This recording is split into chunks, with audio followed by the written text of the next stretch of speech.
하나님 말씀은 출애굽기 1장 15절부터 22절 말씀입니다.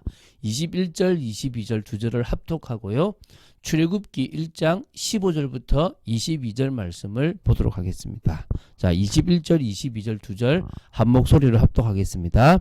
그 산파들은 하나님을 경외하였으므로 하나님이 그들의 집안을 흥왕하게 하신지라. 그러므로 바로가 그의 모든 백성에게 명령하여 이르되 아들이 태어나거든 너희는 그를 나일강에 던지고 딸이거든 살려두라 하였더라. 자, 이제 좀 잔인한 일들이 좀 벌어지게 되는데요. 자, 우리가 한번 정리를 하겠습니다. 자, 새 왕이 생겼죠. 힉소스 왕조가 무너지고 이제 제 18조 왕조가 생겼습니다. 그 왕조는 이스라엘의 번성, 이스라엘의 강해짐이 두려움이 되어졌습니다. 이유가 뭐냐면 거기 이제 출애굽기 1장 9절에서부터 10절에 나오는데요. 자신들보다 많고 강하게 보이는 겁니다. 그래서 전쟁이 일어날 때에 자기들과 싸우고 있는 대적과 합하여 이 땅에서 나가게 되면 자신들에게 필요한 인력이나 여러 가지에 대한 어떤 수급에서 문제가 생길 거라는 생각을 하게 된 겁니다. 그래서 어떤 의미에서 사람들은 있지도 않은 일을 미리 걱정하고 염려하게 돼요. 안 해도 되는 건데 여기서부터 어찌 보면 사단이 생각을 주겠죠. 그러니까 뭡니까? 세상적으로 말하면 안 해도 될 생각들을 함으로 말미암아 틀린 선택을 하게 되는 겁니다. 그래서 핍박을 하게 되는 거죠. 두 가지 억압 정책을 썼다 그랬습니다. 첫 번째가 8절부터 14절에 나오는데 강제 노역을 시켰습니다. 그러니까 국고성 비돔과 람세스를 건축하는 것 뿐만 아니라 나중에는 뭡니까? 막 흙 이기기, 뭐 벽돌 굽기 이런 것까지도 시켰죠. 나중에는 그죠. 그러니까 어쨌든 그렇게 시켰는데도 더욱 강화됐기 때문에 이제 두 번째 억압 정책을 폈는데요. 그게 이제 15절부터 22절입니다. 어떤 부분에서는 이제 오늘 보게 될 내용인데요. 이제 산파로 하여금 히브리 여인이 이렇게 해산할 때에 남자아이를 낳거든 살해해 버리라는 겁니다. 참 악하죠. 하나님께서 이 악을 심판하시게 됩니다. 그래서 나중에 모세를 통해서 심판하시게 되면 이제 된다는 걸 보면 되겠죠. 자, 오늘 어떻게 지금 했는지에 대한 부분들을 조금 보도록 하겠습니다. 오늘 이게 지금 우리에게도 주시는 또 중요한 말씀이 있을 것이니까 보는 시간 되면 좋겠죠. 우리 15, 16절입니다. 자, 애굽왕은요 이스라엘 자손들을 향하여 억압 정책을 폈는데도 자신의 뜻대로 되지 않자서 이제는 조급해졌을 겁니다. 그래서 이번에는 좀 더 악한 방법을 사용하는 겁니다. 근데 그 악한 방법이 뭐냐면 히브리인들이 아들을 낳으면 죽이고 딸을 낳으면 살려두어 인구를 조절하려고 하는 것입니다. 그래서 남자 수가 적으면 여자만 많아지면 불이익이 좋으니까 남자들이 결국은 뭐 무기를 들고 자기한테 대항하면 안 되니까 여자 수는 많더라도 남자 수는 줄이려고 했던 것입니다. 그래서 이제 어떻게 하냐면 이게 보면 히브리 산파 시프라와 부하를 부릅니다. 어떤 학자들은 이 히브리 산파들이 히브리인들에게 봉사하는 여자들로 이제 그 해석을 하고 이건 애굽인들이었을 거다라고 생각하는데 근데 이 여인들의 이름인 시프라와 부하가 히브리 이름입니다. 시프라라는 말은 무슨 뜻이냐 그러면 아름다움, 부하는 찬란함 이런 뜻이거든요. 그러니까 한마디로 뭐냐면 히브리 산파, 히브리인을 매수한 겁니다. 내가 너희에게 복을 줄게. 너희들은 내가 보장할 테니까 너희들이 아주 모르게 그냥 남자아이가 태어나면 죽여버려. 여자아이가 태어나면 살려주고 이렇게 뭡니까? 회유를 한 겁니다. 그래서 어쩌면 스스로 분열하고 스스로 망하게끔 하려고 했던 정책이었다는 거죠. 그러니까 이게 지금 생각해 보십시오. 히브리 산파가 이 둘이라는 게 뭐 전 히브리인들을 다 할 수는 없잖아요. 아마 책임자, 산파들의 책임자와 같은 역할을 했을 것입니다. 그러니까 이들을 불러서 그런 일들을 하도록 지시를 했다라고 보시면 되겠죠. 한마디로 이제 매수해가지고 인구를 조절하려고 했던 겁니다. 근데 17절부터 19절에 보면요. 이 히브리 산파들이 애굽왕 바로보다는 하나님을 두려워했다는 것입니다. 이게 지금 중요한 겁니다. 이것이 바로 하나님의 섭리고 하나님이 하셨던 역사인 거죠. 그러니까 우리가 인생을 살아갈 때 지금 이 히브리인들처럼 피해자의 위치 또 을의 위치에 있을 수 있습니다. 걱정하지 마시고요. 분노하지 마십시오. 왜냐하면 우리가 핍박을 받기도 하고 죽음의 위기를 당하기도 하지만 하나님은 당신의 방법으로 당신의 백성들을 보호하세요. 그 일을 하려고 하는 사람들이 하나님을 두려워함으로 말미암아 오히려 일을 안 하게 되고 지켜줘요. 그래서 무슨 일이 벌어집니까? 보호함이 되는 거예요. 하나님의 방법이라는 거예요. 우리는 내가 지금 을의 위치다, 망하게 됐다라고 생각하면서 지레 겁을 먹어요. 하나님이 안 계신 것처럼 보입니다. 아닙니다.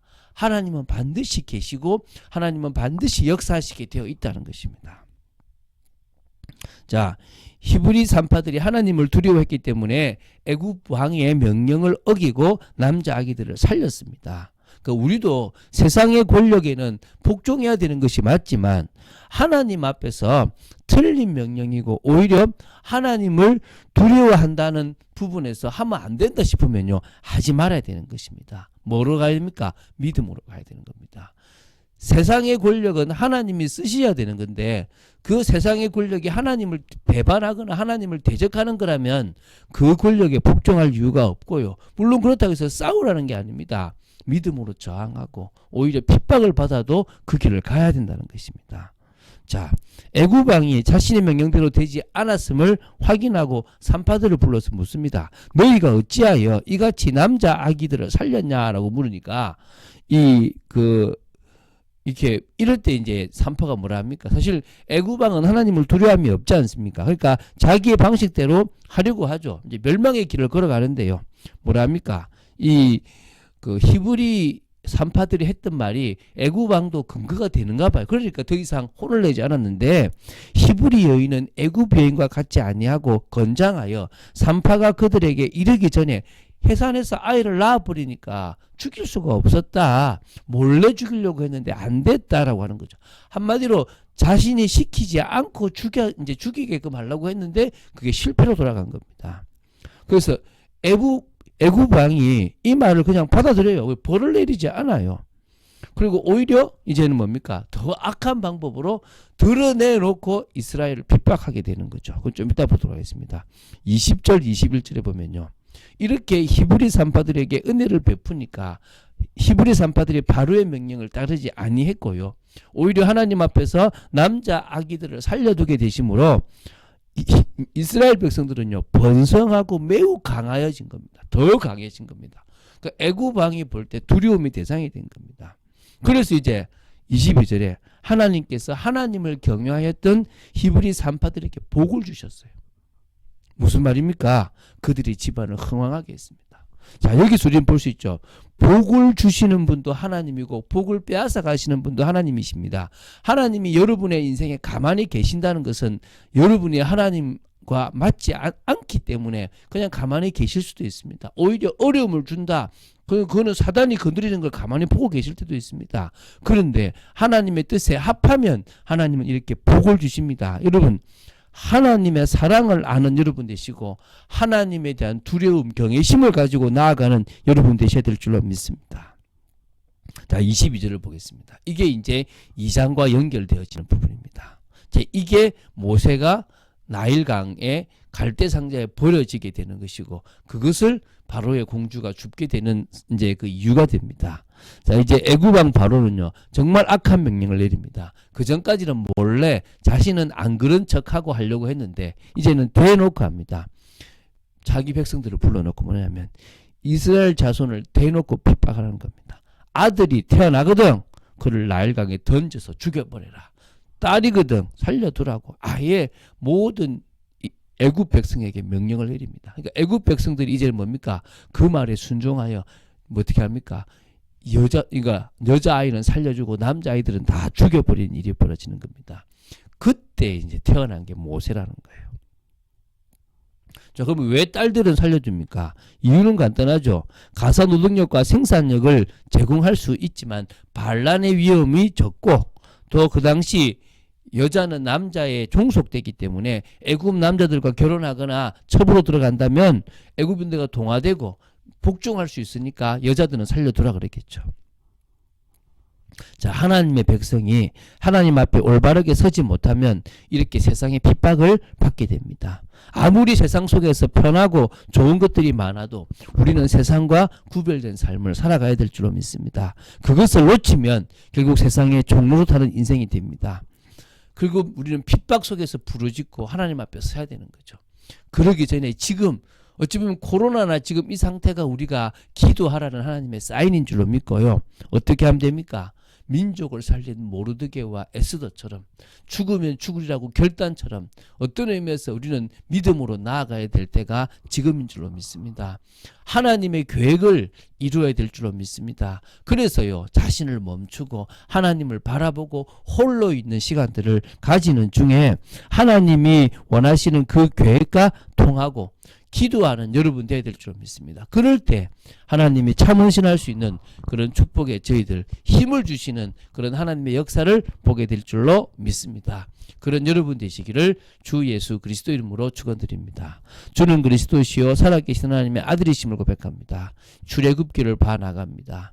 아버지 하나님, 정말 하나님의 백성이 핍박을 받고 있는 모습을 보면서 우리들도 이 세상에서 하나님의 자녀로서의 모습을 놓치고 세상과 타협하고 세상에 물들 때 이런 일이 벌어짐을 봅니다. 아버지 하나님, 깨어 기도하고 주님 앞에 서는 저희들 되도록 지켜 주시옵시고 하나님의 계획을 위하여 헌신하는 저희들 되도록 지켜 주시옵소서.